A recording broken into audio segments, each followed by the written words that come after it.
गंगा में मैं हूं आपके साथ प्राची पाराशर। प्रदेश या 360 देख रहे हैं आप। शुरुआत करेंगे लॉकडाउन के साथ। जी हां, उत्तर प्रदेश के 35 घंटे के लॉकडाउन के बाद एक सवाल पूरा देश पूछ रहा है कि क्या लॉकडाउन ही कोरोना का एकमात्र इलाज है? क्योंकि ये 35 घंटे का लॉकडाउन सिर्फ एक ट्रेलर है।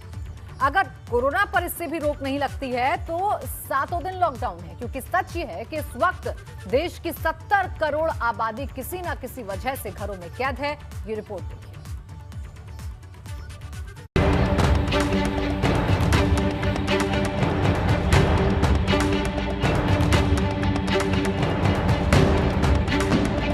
ये तस्वीर उत्तर प्रदेश में उन 35 घंटों की कैद की है जो शनिवार रात 8 बजे से शुरू हुई और रविवार पूरे दिन चली।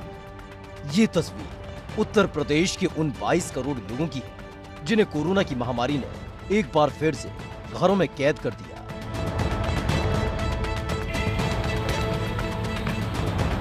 सड़कों पर पसरा सन्नाटा, बाजारों पर लगा ताला बता रहा है कि हालात अगर नहीं सुधरे और कोरोना की रफ्तार यूं ही बढ़ती रहे तो 7 दिन 24 घंटे घरों में कैद रहना होगा, क्योंकि ये 35 घंटे का लॉकडाउन सिर्फ एक ट्रेलर है। ये पता लगाने के लिए कि कोरोना पर लगाम लगाने के लिए लॉकडाउन कितना असरदार है। कोरोना फिर करेगा कैद।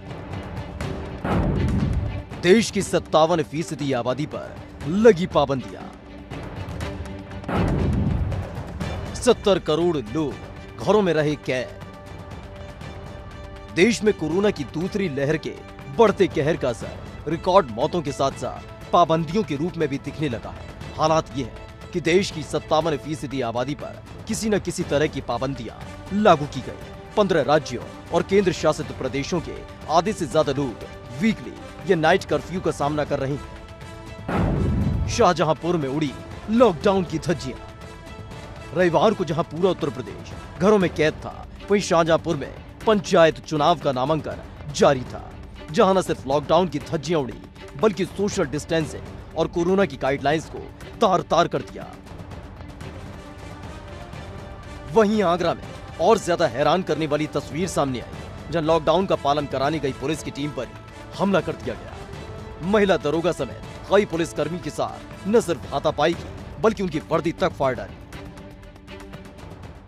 देखिए, आज मॉर्निंग में चौकी इंचार्ज फाउंड्री नगर एक मोहल्ले में जब अपनी पैदल गश्त न कर रहे थे और उसी के साथ जब लोगों को लॉकडाउन के निर्देश का पालन करने के लिए, आज रविवार है, जो कर्फ्यू लगाया गया उसका पालन करने हेतु लोगों को बताया जा रहा था। कुछ एक व्यक्ति है जिन्होंने अपनी दुकान जो है वो खुली रखी थी, उनको अनुरोध किया गया कि वो अपनी दुकान जो है आज कर्फ्यू के चलते हुए बंद करा दे। उसी में उस दुकान में बैठे हुए दुकानदार और उसके कुछ रिश्तेदारों ने पुलिस के साथ बदतमीजी और उनके साथ लाठी डंडे लेकर उनके पीछे दौड़ने की कोशिश जो है वो की गई थी। इसी बात को लेकर पुलिस के द्वारा एक मुकदमा पंजीकृत न कर सभी के खिलाफ कठोर से कठोर जो है वो कार्रवाई की जाएगी। नोएडा में 35 घंटे के लॉकडाउन का रियलिटी चेक एबीपी गंगा ने ग्राउंड जीरो पर जाकर किया, जहां लोग सड़कों पर तो दिखे लेकिन उनकी आवाजाही रोज के मुकाबले बेहद कम नजर आई। बढ़ते हुए बेलगाम कोरोना वायरस की महामारी को लेकर 35 घंटे का लॉकडाउन लगाया गया था। एबीपी गंगा की टीम रियलिटी चेक करेगी कि सड़कों पर क्या स्थिति है, मार्केट की क्या स्थिति है।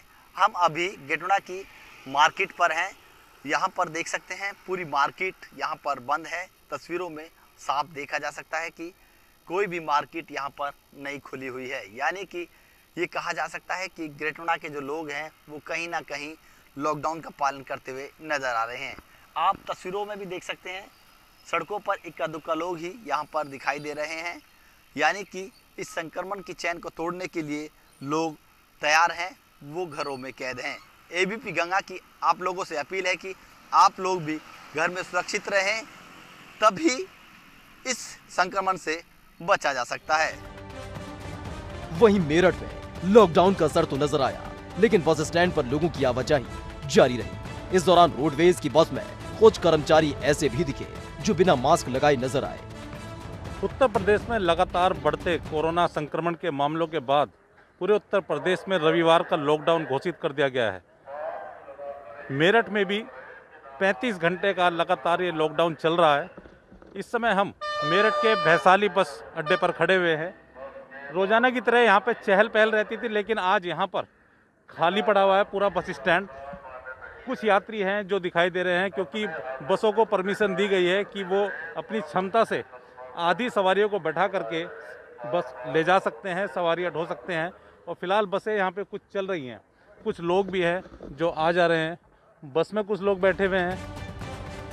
उत्तर प्रदेश में 35 घंटे का ये लॉकडाउन एक प्रयोग है, ये पता लगाने का कि कोरोना की रफ्तार पर ब्रेक लगाने के लिए ये हथियार कितना कारगर है। लेकिन बड़ा सवाल ये भी है कि जब तक लोग खुद से जागरूक नहीं होंगे, तब तक खुद मास्क और 2 गज की दूरी का पालन नहीं करेंगे, तब तक लॉकडाउन लगाने से कुछ नहीं होगा, क्योंकि लापरवाही का जहर सबसे ज्यादा खतरनाक है।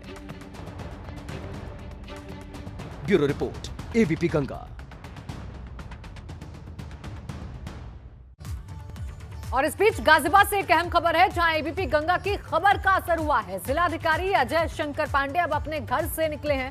लोगों को कोरोना संक्रमण के लिए उन्होंने जागरूक किया है। एबीपी गंगा ने गाजियाबाद के हाल दिखाए थे और हमने ये भी बताया था कि गाजियाबाद के जो जिलाधिकारी हैं वो अपने घर में कैद हैं और वो बाहर निकलते हुए नजर नहीं आ रहे हैं। किस तरीके से आंकड़ों की बाजीगरी की जा रही थी वो भी हमने दिखाया था। और अब इस खबर का असर ये है कि अब जागे हैं डीएम अजय शंकर पांडे और वो अपने घर से निकले हैं और लोगों को जागरूक कर रहे हैं। तस्वीरें देखिए आपके सामने हैं।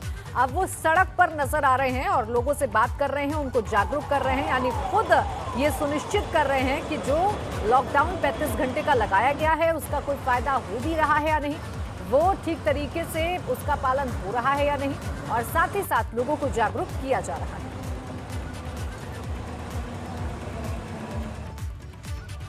वहीं यूपी में कोविड-19 दवाओं की कालाबाजारी और जमाखोरी पर मुख्यमंत्री सख्त हैं। जहां पूरे प्रदेश में सभी एजेंसियां सतर्क कर दी गई हैं। पुलिस और सभी एजेंसियां अलर्ट पर हैं। दवाओं की जमाखोरी रोकने के लिए जगह जगह छापे मारने के लिए तैयार हैं। ADG law and order Prashant Kumar ने कहा कि प्रदेश के सभी 75 जनपदों में प्रशासन का निगरानी तंत्र पूरी तरीके से सतर्क है। दवा कंपनियों, दवा व्यापारियों पर पैनी निगाह रखे हुए हैं। कोविड-19 के उपचार में प्रभावी रेमडेसिविर इंजेक्शन समेत अन्य महत्वपूर्ण दवाओं की कहीं भी किसी जनपद में कालाबाजारी हुई तो दोषियों को बख्शा नहीं जाएगा। ऐसे सभी लोगों के खिलाफ एनएसए के तहत कड़ी कार्रवाई की जाएगी।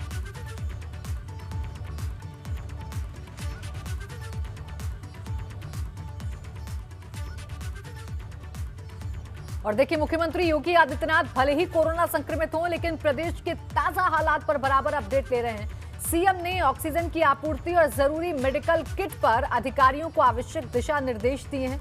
सीएम योगी ने आज एक के बाद एक ट्वीट किए हैं और उन ट्वीट के जरिए बताया है, प्रदेश सरकार की प्राथमिकता एक एक व्यक्ति की जान बचाना है, इसलिए सभी कोरोना मरीजों को ऑक्सीजन और आवश्यक दवाओं की उपलब्धता के साथ ही होम आइसोलेशन में रहने वाले प्रत्येक व्यक्ति को मेडिकल किट की उपलब्धता सुनिश्चित किए जाने के स्पष्ट निर्देश दिए गए हैं। ट्वीट करके बताया है। ट्वीट में आगे लिखा है, बेड की संख्या को मौजूदा हालात की तरह बढ़ाया जाएगा, जिससे आने वाले कोविड मरीजों को इलाज में असुविधा ना हो।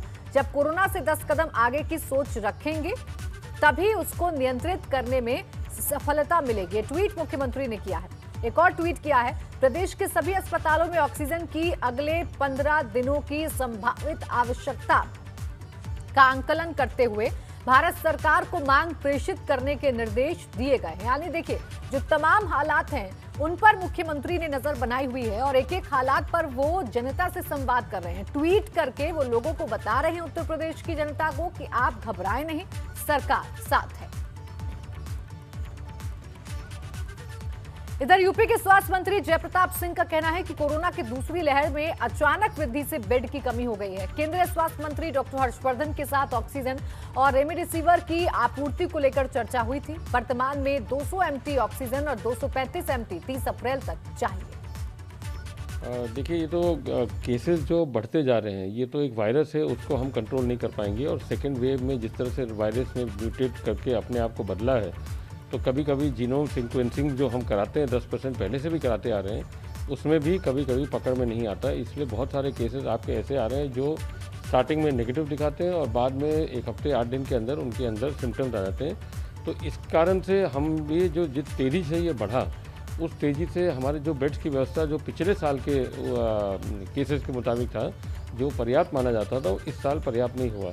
इसीलिए माननीय मुख्यमंत्री जी ने काफ़ी तेज़ी से इसको बढ़ावा देने के लिए पीजीआई केजीएमयू का भी पूरा लगभग पूरा उसको टेक ओवर करने के लिए बात हो गई, उसको परिवर्तित करके कोविड हॉस्पिटल बनाने के लिए। और चलिए अब आपको यूपी में कोरोना का जो अपडेट है वो दे देते हैं कि आंकड़े फिलहाल क्या कह रहे हैं। देखिए बीते 24 घंटे की अगर बात करें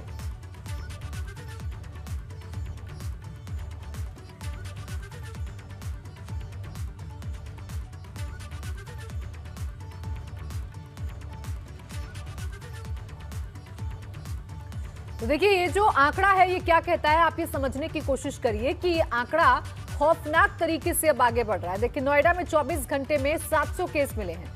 नोएडा में 24 घंटे में 3 लोगों की मौत हो चुकी है। गाजियाबाद में आज कोरोना के 253 नए मरीज मिले हैं। ये अपने आप में डराने वाला है। बीते 24 घंटे में 2 लोगों की कोरोना से मौत हो गई है। ऑक्सीजन प्लांट की सुरक्षा बढ़ाने के आदेश उत्तर प्रदेश में दिए गए हैं तो यूपी में 24 घंटे में 30,596 नए मरीज मिले हैं। इधर लखनऊ में मंडलायुक्त रंजन कुमार और प्रभारी जिलाधिकारी रोशन जैकब ने लखनऊ में कोविड संक्रमण को लेकर चर्चा की। बैठक में आरटीपीसीआर टेस्ट को 3 गुना बढ़ाने के निर्देश दिए। इसके अलावा कोविड हॉस्पिटल्स में बेड की उपलब्धता को सुनिश्चित कराने के लिए अस्पतालों में एक-एक प्रशासनिक नोडल नियुक्त किए जाने का आदेश भी दिया ताकि खाली बेड की संख्या की ताजा स्थिति मालूम हो सके।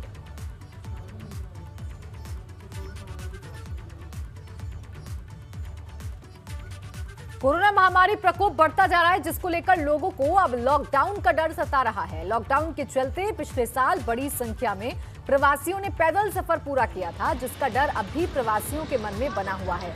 आज पूरे उत्तर प्रदेश में लॉकडाउन है। लॉकडाउन के चलते आगरा की सड़कों पर सन्नाटा पसरा हुआ है पर प्रवासी अपने घरों की ओर कूच कर रहे हैं। आगरा में अन्य जिलों के रहने वाले प्रवासी लॉकडाउन के डर से अपने घरों की ओर लौट रहे हैं। सुनवाई आ रही है कि मतलब लॉकडाउन लग रहे हो कि वो लग रहे हो ये लग रहे हो तो मैंने चलो घर पे चूड़ी उड़ी बेचते हैं भाई हम तो। क्यों जा रहे हैं लॉकडाउन में जा आपको डर है लॉकडाउन में लग जाए? बिल्कुल लॉकडाउन की वजह से जा रहे हैं, पिछली बार फंस गए थे इसलिए। आपको डर है लॉकडाउन में? डर है इसीलिए जा रहे हैं। प्रधानमंत्री नरेंद्र मोदी ने रविवार को वाराणसी में कोविड-19 की स्थिति पर वीडियो कॉन्फ्रेंसिंग के माध्यम से समीक्षा की। कोरोना संकट से निपटने के लिए प्रधानमंत्री ने टेस्ट, ट्रैक और ट्रीट का मंत्र देते हुए कहा कि पहली लहर की तरह इस बार भी वायरस से जीतने के लिए यही रणनीति अपनानी होगी। कोरोना से बचाव तथा संक्रमित मरीजों के समुचित उपचार के लिए टेस्टिंग, बेड, दवाइयां, वैक्सीन और मैन पावर आदि की जानकारी ली। उन्होंने जनता को हर संभव सहायता त्वरित रूप से उपलब्ध कराने के लिए अधिकारियों को निर्देशित किया। चर्चा के दौरान प्रधानमंत्री ने विशेष रूप से जोर देते हुए कहा कि 2 गज की दूरी, मास्क है जरूरी का पालन सभी लोगों द्वारा किया जाए।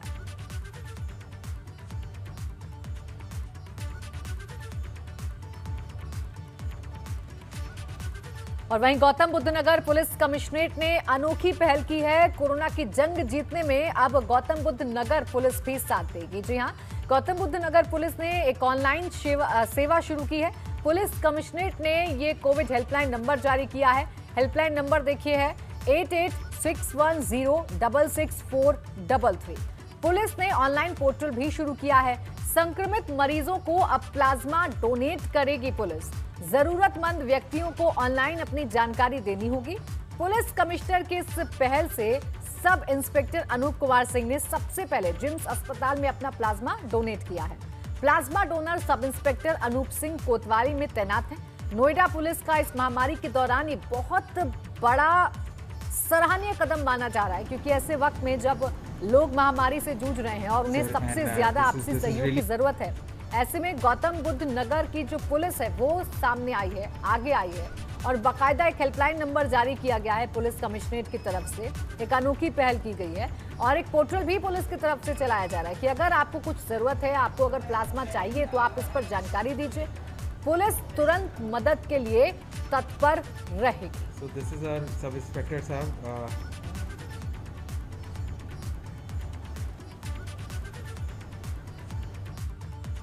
और इसी के साथ फिलहाल एक वक्त छोटे से ब्रेक का है, जल्द लौटेंगे। ब्रेक के बाद स्वागत है आपका। एबीपी गंगा देख रहे हैं आप। खबरों में आगे बढ़ेंगे और बात करेंगे पंचायत चुनावों की। पंचायत चुनाव के दूसरे चरण का रण सजकर तैयार हो चुका है और कल शाम 5 बजे से दूसरे चरण के 20 जिलों में प्रचार थम चुका है और आज सभी 20 जिलों में पोलिंग पार्टियां रवाना कर दी गई। दरअसल पंचायत चुनाव के दूसरे चरण में 20 जिलों में मतदान होगा। ये वोटिंग 19 अप्रैल यानी कल होगी। यूपी के 20 जिलों में वोटिंग होगी। मुजफ्फरनगर, बागपत, गौतम बुद्ध नगर, बिजनौर, अमरोहा, बदायूं में कल वोटिंग है। इसके साथ ही साथ एटा, मैनपुरी, कन्नौज, इटावा, ललितपुर, चित्रकूट, प्रतापगढ़, लखनऊ, लखीमपुर खीरी, सुल्तानपुर, गोंडा, महाराजगंज, वाराणसी और आजमगढ़ में भी कल वोटिंग होनी है दूसरे चरण के लिए। इन जिलों में वोटिंग होगी, लेकिन इस दूसरे चरण के दौरान 4 पदों के लिए कुल 2,33,000 से ज्यादा प्रत्याशियों के भाग्य का फैसला होगा, जिसमें 787 जिला पंचायत वार्ड सदस्य पद के लिए 8,024 उम्मीदवारों ने पर्चा भरा है। तो वहीं 19,563 क्षेत्र पंचायत सदस्य वार्ड पद के लिए कुल मिलाकर 56,874 उम्मीदवारों ने नामांकन किया है। वहीं दूसरे चरण में 14,000 ग्राम पंचायत में प्रधान पद के लिए वोटिंग होगी, जिसमें 99,404 प्रत्याशियों ने नामांकन दाखिल किया है।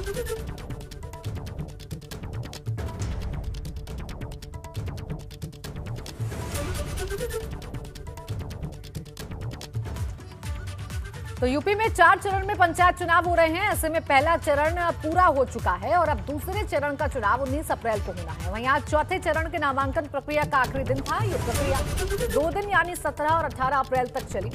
इन 2 दिनों में चौथे चरण के लिए प्रत्याशियों के नामांकन दाखिल हुए। आइए अब आपको ग्राफिक्स के जरिए बताते हैं कि कौन कौन से जिले में चौथे चरण में वोट डाले जाएंगे। 29 अप्रैल को 17 जिलों में वोट डाले जाएंगे। इसमें शामिल हैं बुलंदशहर, हापुड़, संभल, शाहजहांपुर, अलीगढ़, मथुरा, फर्रुखाबाद, साथ ही साथ बांदा, कौशाम्बी, सीतापुर, अंबेडकर नगर, बहराइच, बस्ती, कुशीनगर, गाजीपुर, सोनभद्र और मऊ। दरअसल इस चौथे चरण के लिए आज यानी कि 17 अप्रैल से नामांकन प्रक्रिया शुरू हो गई है, जो 2 दिन यानी कि 17 और 18 अप्रैल को नामांकन दाखिल होगा, जिसके बाद 19 और 20 अप्रैल को नामांकन पत्रों की जांच होगी, जिसके बाद 21 अप्रैल को नामांकन वापसी की आखिरी तारीख।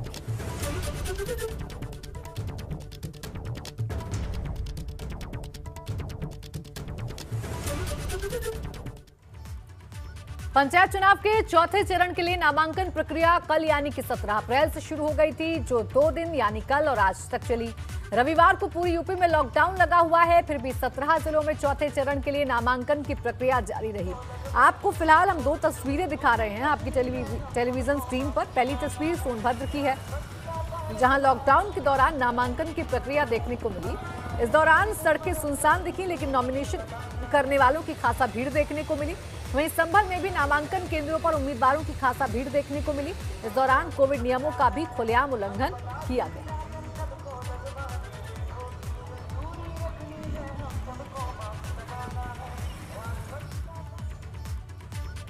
बात उत्तराखंड की करेंगे, जहां ऊंचाई वाले इलाकों में मौसम बदला हुआ है। केदारनाथ, बद्रीनाथ, हेमकुंड साहिब और औली में बर्फबारी हुई है। इसके साथ ही कई और टूरिस्ट स्पॉट भी बर्फ से ढके हुए हैं।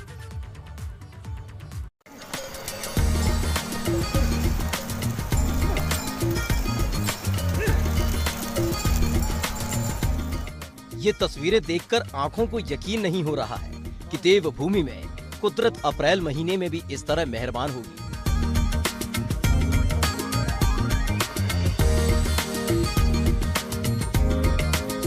सबसे पहले भगवान शिव के धाम केदारनाथ का नजारा देखिए। बर्फबारी कैसे हो रही है।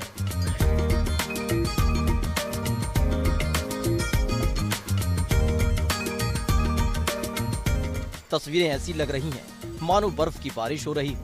अप्रैल महीने में केदारनाथ धाम में कम ही बर्फबारी देखने को मिलती है, मगर इस बार मौसम का मूड कुछ बदला हुआ नजर आ रहा है। बाबा केदार ने हिमालय के अस्तित्व को पुनः प्रकट किया है और हम फिर से कहना चाहते हैं बर्फबारी की पुनः बहुत अधिक संभावनाएं हैं और 5 या 6 फीट बर्फ तक फिर से पड़ेगी। उधर भगवान विष्णु के धाम बद्रीनाथ में भी बर्फबारी हुई। बद्रीनाथ धाम का नजारा देखिए, यहाँ किस तरह से बर्फ गिर रही है।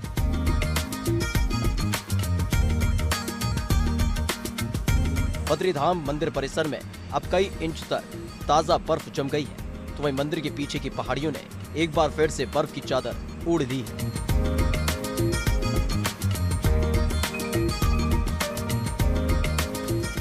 औली में तो बर्फ ऐसे गिरी कि चारों ओर बर्फ की चादर बिछ गई। औली का नजारा भी देखिए, यात्रियों के ठहरने के लिए बनाए गए गेस्ट हाउस के ऊपर बर्फ जम गई है, तो वहीं ये पूरा परिसर भी बर्फ से ढका नजर आ रहा है। एबीपी गंगा के लिए जोशीमठ से रणजीत रावत के साथ रुद्रप्रयाग से रोहित टिम्बरे की रिपोर्ट।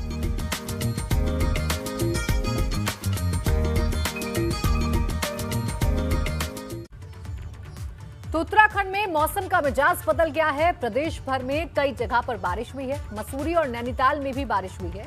ये बारिश लोगों के लिए गर्मी से राहत देने वाली है। तो तस्वीरें आपके सामने हैं मसूरी और नैनीताल की, जहां पर झमाझम बारिश के बाद लोगों के चेहरे जरूर खिले थे, क्योंकि गर्मी से उनको राहत मिली।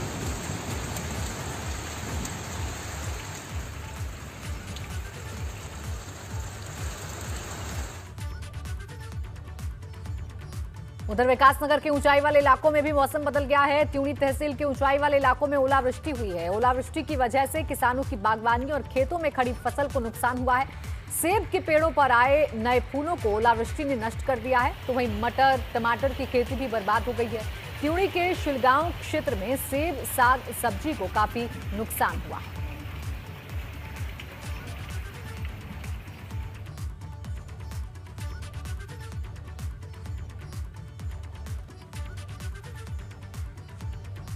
और इसी के साथ फिलहाल इस बुलेटिन में बस इतना ही। आप देखते रहिए एबीपी गंगा, खबर आपकी, जुबान आपकी।